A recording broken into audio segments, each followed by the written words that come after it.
सूर्या, समजून घे.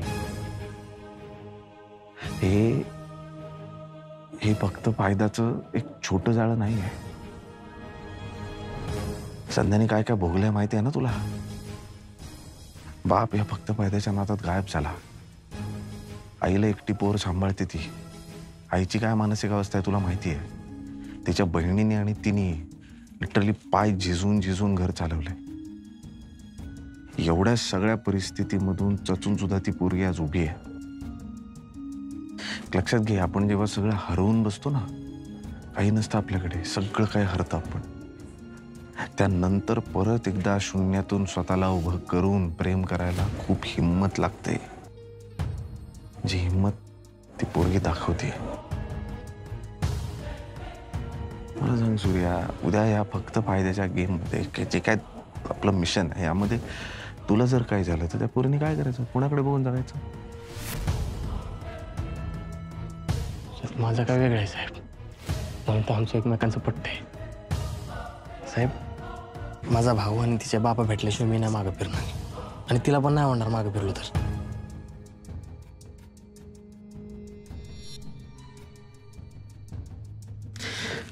सांगणार कधी आहे तिला? सांगतो ना साहेब, सांगतो. आजची रात्र.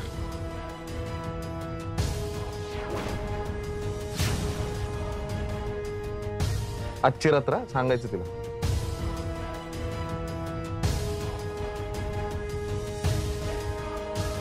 तुला कोणी आवडतं का? सूर्या सांग ना काय झालं. कोण नाही आवडत. अरे पण तू सांग ना काय झालं. काय बोल. माझ्याशी ते काही बोलले नाहीत याबद्दल. आत्ता म्हणालीस ना त्याच्या डोक्यात सतत चालू असतं. मग काय चालू असतं? 80 कोटी कसे भरायचेत हे? मित्रांकडून उसने घेऊन देणारे 80 कोटी फक्त फायद्याला? तसं नाही मॅडम, म्हणजे कोर्टात कसं जायचं ह्या प्लॅन बद्दल काही सांगितलं नाही. तूही नाही विचारलास? मॅडम तुम्हाला माहिती आहे ना, मी विचारलं की ते म्हणतात जमदाडे मी तुला वेळ आली की सांगतो. अरे कधी येणार आहे वेळ? फोन लाव त्याला आत्ताच्या आत्ता. बोलावलं इकडे, सांग. हो मॅडम.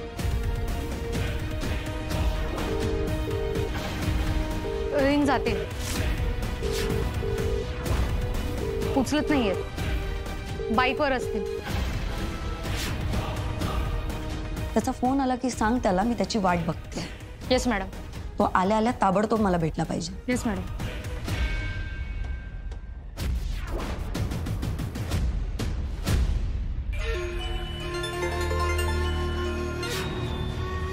हॅलो. काही कळलं का? हा फोन तुला कोणी करायला सांगितला का तू स्वतःहून केलास? मीच केलंय. हा मग करायचा नाही, कळलं? तू मला फोन करायचा नाहीस, हे विचारायला नाही आणि काहीच विचारायला नाही.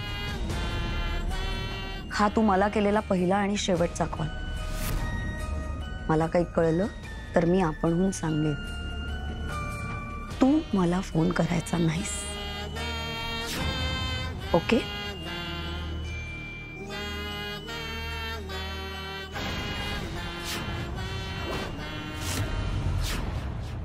काहीच धड कळलं नाही त्या अनुजा हवालदारकडून. काही धड सांगतही नाही साहेब. ती आपल्याला मदत करते ना साहेब, म्हणून मी गप्प आहे. काय अहो वाटेल तशी बोलते, मग माझी सटकते ना साहेब. सॉरी साहेब, पण इथून पुढे मी तिच्याशी नाही बोलणार. तुम्हीच बोलत जा. काय बालिश तक्रारी करतोस रे? हे मी नाही तिच्याशी बोलणार म्हणे. अरे ती माझ्याशी जरा तुझ्यापेक्षा बरी बोलते, पण मला काही ती फार वेगळी इन्फॉर्मेशन देते असं नाहीये विक्रम. तिच्याचकडे नसेल काही आत्ता इन्फॉर्मेशन, किंवा असेल तरी आपल्याला तिला काही आत्ता सांगायचं नसेल. It's okay. पण ही गोष्ट तिच्याही फायद्याचीच आहे ना. चौगुले बाई तिलाही नकोय ना कोर्टात पोचायला. आपल्याला नकोय तशीच तिलाही नकोय. स्वतःचा फायदा तर कळतो ना अनुजाला. मग करेल ती काहीतरी आणि सांगेल आपल्याला वेळ आली की. फक्त तू माणसं तयार ठेवा. पण जर अनुजाने काही इन्फॉर्मेशन दिलं तर ते आयत्या वेळी सुद्धा देऊ शकते ती. तर तेव्हा आपली माणसं अगदी अलर्ट पाहिजे. हा आणि हा जरा हुशार माणसं ठेवा. हुशार म्हणजे अतिशहाणी नाही, स्वतःचं डोकं चालवणारी नाही. हुशार म्हणजे आपण सांगू तेवढं ऐकणारी आणि ते काम चोख करणारी, अशी हुशार. कळलं? हो साहेब. जा.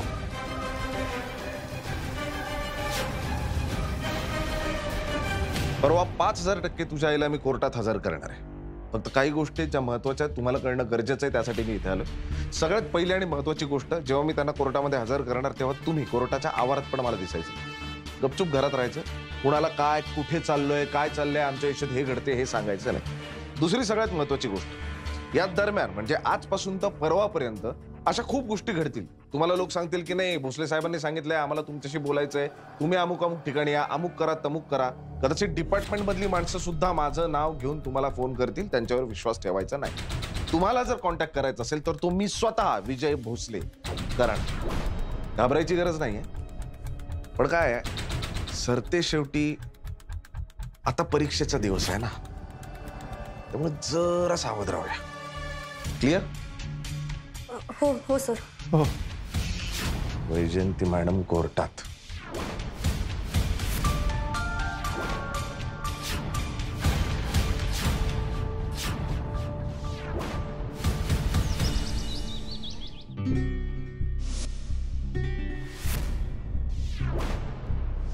तू काय माझा फोन चेक करतीस? तुझ्या फोनमध्ये काही चेक करण्यासारखं आहे? पण मी माझा फोन आतमध्ये शोधतोय, तू तुझ्याकडे काय करतोय? अरे तू आवरत होता, हॉस्पिटलमधून फोन होता, मला वाटलं अर्जंट आहे म्हणून. कोणाचा? हॉस्पिटलमधून कोणाचा फोन आला? हॉस्पिटल म्हटलं ना, माझा धडधडता. मला काय झालं? हॉस्पिटलमध्ये कोण? अनुजाच्या भावाचा फोन होता. गजेंद्र हवालदार शुद्धीवर आले. खरंच? ए ऐकलं का? गजेंद्र हवालदार ते अनुजाला कळवायला पाहिजे. नाही, ऐक अगं, असं ना. काय अनुजाला फोन करू? तू ऐक ना आधी. तिच्या भावानी सांगितलंय गजेंद्र हवालदारांचा निरोप आहे तुझ्यासाठी.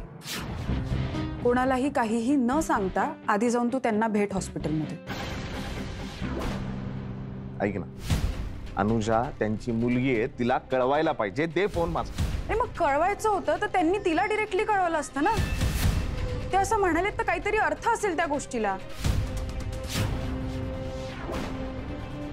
फोन दे. विजय, फोन दे. विजय, तू नेहमी म्हणतोस ना पोलिसांचा एक इन्स्टिंक्ट असतो, तसा बायकांचाही एक सिक्स सेन्स असतो. आणि मला खूप स्ट्रॉंग इन्स्टिंक्ट येत आहे. तू प्लीज ऐक ना माझं. तू अनुजा मॅडमला नंतरही फोन करून कळवू शकतोस ना. मी एवढं सांगतेय, प्लीज ऐक माझं.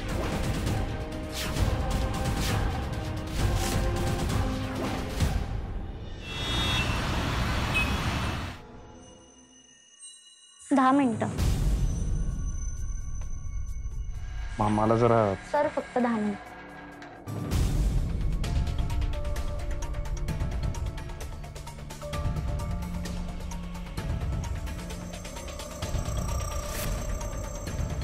Sir. Jain sir. Inspector Vijay Bhosale.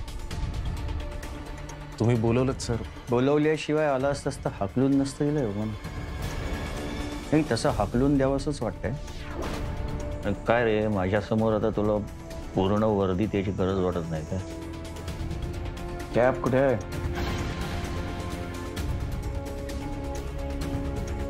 वर्दी घातली आहे आणि बुटांना पॉलिश नाही.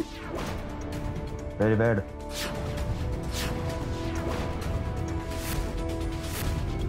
Anything funny mister Bhosale? नाही सर, तुम्ही अपमान केला. आता छान वाटलं मला. नाही म्हणजे आता तुम्ही खऱ्या अर्थाने बरे होता याचं साईन आहे ना. सॉरी सर, कॅप ऍक्च्युली घाईत निघालो त्यामुळे शूजला पण पॉलिश नाही. No excuse. ज्या हॉस्पिटलमध्ये डॉक्टर्स चांगले आहेत पण हॉस्पिटल अस्वच्छ आहे तिथे पेशंट येत नाहीत. जो बंब आग विझवू शकतो पण ज्याचं इंजिनच सुरू होत नाही त्याचा काय उपयोग? ज्या ॲम्ब्युलन्सचे टायर पंक्चर आहेत अशी ॲम्ब्युलन्स कोणी बोलवत नाही. आणि जो शिक्षक शिकवतो चांगला पण पच्चा तंबाखू खाऊन थुकतो अशाकडे विद्यार्थी पाठवत नाहीत पालक. द पॉइंट इज त्या व्यवसायाचे काही काटेकोर नियम असतात.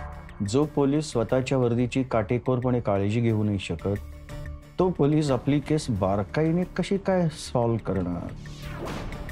प्रत्येक पोलिसाकडे स्वतःची वर्दी काटेकोरपणे सांभाळण्याचा वेळ असलाच पाहिजे. सॉरी सर, परत नाही होणार. सर, बरं वाटलं तुम्हाला बघून. हो, मला बघून जनरली कोणाला बरं वाटत नाही. कारण तुम्ही स्ट्रिक्ट आहात सर. हो, आणि उद्धट, खडूस आणि समोरच्याचा काहीही विचार न करता बोलणार. आपल्या ते सेम आहे. हं? नाही नाही, तुमच्याकडून शिकण्यासारखं खूप आहे. हं. पण सर आता सांगू का, म्हणजे तुम्ही म्हणतात तुम्ही खडूस आहात, मी पण जरा खडूसच आहे. कारण ती नर्स पण खडूस आहे. ती 10 मिनिटं दिलीत सर मला. एक प्रश्न विचारायचा होता तुला. सर बस.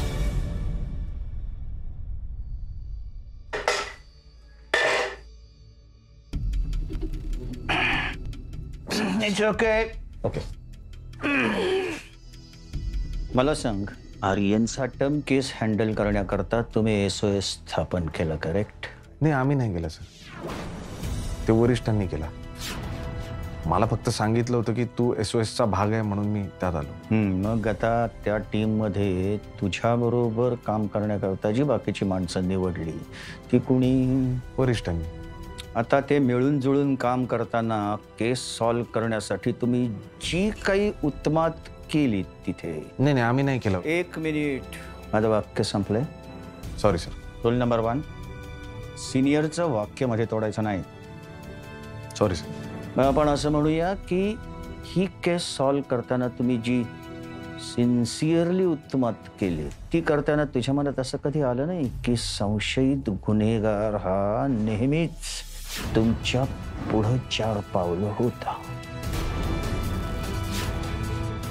वाटलं सर, पण विषय असा आहे ना की माझ्या माणसांवर पूर्ण विश्वास आहे सर.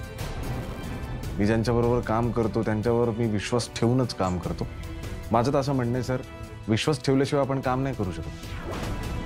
त्यामुळे सर माझ्या माणसांवर पूर्ण विश्वास आहे. तर कदाचित माझ्या पर्सनॅलिटीतला हा दोष आहे सर. नाही, हा दोष नाही, गुणच आहे. पण परत परत असाच अनुभव आल्यावर वेगळा विचार करायला नको का? एक सडका आंबा अख्खी पेटी खराब करतो भोसले. सर पण आम्ही सगळे एकत्र काम करतो, त्यांच्यापैकी कोण आहे हे मला माहिती आहे. आणि म्हणूनच मी इतक्या अर्जंटली तातडीनं तुला इथे भेटायला बोलवून घेतलं. हेच सांगायला की ज्याचा एकदा ऍक्सिडेंट होतो त्याचा दुसऱ्यांदाही ऍक्सिडेंट होऊ शकतो. आमच्यापैकी सर कोण? ACP अनुजा हवालदार, माझी मुलगी.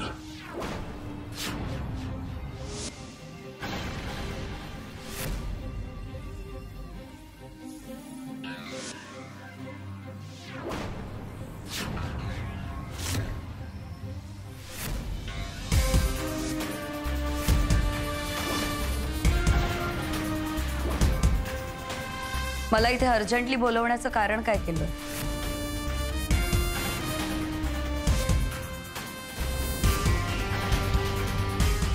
आय नो, सुहास साटम आणि त्याच्या त्या प्रकरणात मी जरा जास्त इन्व्हॉल्व्ह झाले. पण सुहास साटम या राज्याचं भविष्य, तो सुरक्षित राहिला तर पुढची 10 वर्ष आपल्याला कोणी हात लावू शकणार नाही. He is the next chief minister.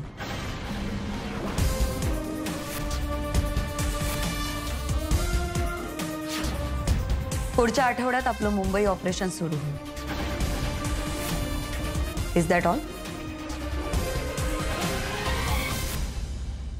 Bhosale, I am expecting some reaction. तुम्ही बोला सर. याचा अर्थ असा की एक तर मी जे काय बोललोय ते तुला अजिबात पटलेलं नाहीये, किंवा मी जे बोललोय ते तुला आधीपासूनच माहिती आहे. माझ्याकडे वेळ नाही सर. प्लीज तुम्हाला जे काय बोलायचं ते पटकन बोलाल प्लीज. रिक्वेस्ट आहे सर. माझ्या मुलीनं तुला काय सांगितलं ना मला नक्की माहिती आहे. तिने वाईटच सांगितलेलं असणार, खात्री आहे माझी. आता खरं काय ते ऐक. कसं आहे ना विजय, की प्रत्येक गोष्टीमागे 2 अर्थ असतात. कारण ती गोष्ट एकानं दुसऱ्याला सांगितलेली असते, पण सत्य एकच असतं. ते काय सत्य ते आता ऐक. अनुजा हवालदार ज्या वेळेला पहिल्या पोस्टिंगमध्ये लाच खाताना पकडली गेली तेव्हा मीच सोडवलं तिला. माझ्या मनाविरुद्ध तिच्या आईच्या आग्रहाखातर. मला माहितीये तिने तुला सांगितलेलं असणार की माझा जन्म झाला, बाबा ड्युटीवरून धावत पळत आले. नर्सने सांगितलं कॉंग्रॅच्युलेशन्स, मुलगी झाली. त्या क्षणी ते आल्या पावली परत गेले. 4 वर्षांपूर्वी एका मिशनमध्ये मला गोळी लागली होती. त्याच मिशनसाठी मला मेडलही मिळालं होतं. बाबा साधे बघायलाही आले नाही. मला माझा मुलगा जास्त लाडका आहे. वय कारण तो शहाणा आहे. तुला माहितीये माझा दादा काय करतो? मासे विकायचा बिझनेस आहे त्याचा, पार्टनरशिप मध्ये. रडत कुडत बीकॉम झाला. आपण गेल्या आठवड्यात त्यांच्या डोळ्यात मला एक चमक दिसली माझ्या दादासाठी. माझी खूप इच्छा होती की त्यानं पोलिसात यावं, पण तो नाही आला. हॉटेल काढलं त्यानं, पण माझी मुलगी आली. खरं सांगतो, जेव्हा मला कळलं की अनुजा पोलिसात भरती झाली तेव्हा मला तिचा प्रचंड अभिमान वाटला. इथे मुलगा आणि मुलगी हा मुद्दाच नाही. मुद्दा आहे इंटिग्रिटीचा, निष्ठेचा. जेव्हा अनुजा पोलीस झाली तेव्हा मला वाटलं मी भरून पावलो. कारण आमच्या घराण्यातली ही 4थी पिढी पोलिसांची. पण जेव्हा मला कळलं तिने लाच खाल्ली आहे तेव्हा मी माझ्या सर्व्हिस रिव्हॉल्वरनी तिच्यावर गोळ्या घालणार होतो. नाही घातल्या. कारण माहितीये, कारण आपल्या पर्सनल रिलेशन्सच्या मध्ये, आपल्या पर्सनल इमोशन्सच्या मध्ये ड्युटी आणि कर्तव्य याचा कधीच विसर नाही पडला पाहिजे, हे माझं तत्व आहे. बस त्यानंतर आमचे संबंध कधीच सुधारले नाहीत. पण तुला एवढंच सांगतो की जर तुमच्या शेळ्यांमध्ये एक लांडगा शिरला असेल ना, आणि त्याच शेळ्यांच्या कळपात जर अनुजा हवालदार असेल, तर शेळीचं कातडे पांघरून जो लांडगा आहे तो अनुजा हवालदारच आहे. बस इतकंच सांगायचं आहे मला तुला. यापुढे तुझं तू ठरव.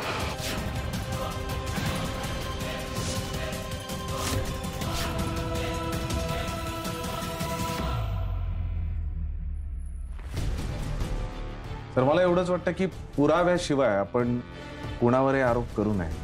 मग अगदी तुमची मुलगी असेल तरी. लवकर बरे व्हा सर. येतो. जैन सर. विजय, आपलं मूल चुकीच्या मार्गाला लागलंय हे कळायला कोणत्याही बापाला पुराव्याची गरज नसते. आणि हे कबूल करताना त्या बापाला जेवढं दुःख होतं ना, तेवढं इतर कशानेही होतं. गुड लक.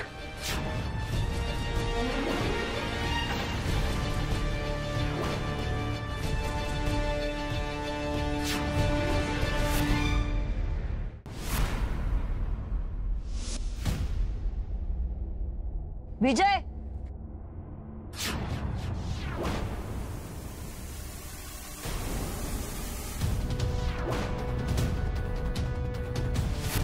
तू काय करतोयस इथे? मी ते हवालदार. हो, मला कळलं. आईने मला मेसेज पाठवला, मी बाहेर होते. पण तू इथे कसा? त्यांची चौकशी करायला आलो. मला का नाही कळवलंस? मला वाटलं तू असशील इथे.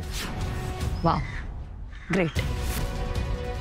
माझ्या घरचे अगदी त्यांना साजेसं वागतायत. मला कळवण्याआधी बाहेरच्यांना सांगतायत. छान चाललं.